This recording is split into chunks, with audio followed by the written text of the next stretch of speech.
బేల మండలంలోని సిర్సన గ్రామంలో భవ్య జ్ఞానేశ్వరి పారాయణ సప్తాహ వేడుకలు ఘనంగా ముగిశాయి. గ్రామంలో 7 రోజుల వరకు వేడుకలను భక్తి శ్రద్ధలతో జరుపుకున్నారు. చివరి రోజు ఉదయమే బాబా భక్తులు బాబా రావు బాబా పల్లకిని ప్రధాన వీధుల గుండా డప్పు వాయిద్యాలు భజన కీర్తనతో శోభాయాత్రగా ఊరేగించారు. పరిసరాలను పరిశుభ్రం చేశారు. గ్రామస్తులు చెడు వ్యసనాలకు దూరంగా ఉన్నారు.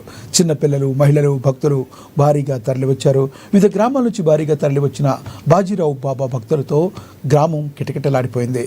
భక్తులు ఆలయంలో प्रत्येक पूजल निर्वहिंचाరు.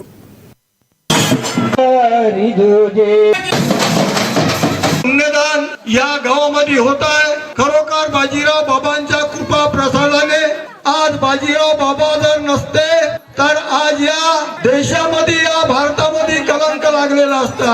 कारण प्रत्येक साधू संत येऊन गेले पण बाजीराव बाबाने आपल्या जीवनामध्ये कधी पैसा न कुणाला मागता आज बाजीराव बाबाने आपल्या या अडाणी समाजाला संदेश देण्याकरिता आज बाजीराव बाबानं व्यसन मुक्तीवर एवढा प्रयत्न केला. कारण समाज हा दारूमध्ये होता.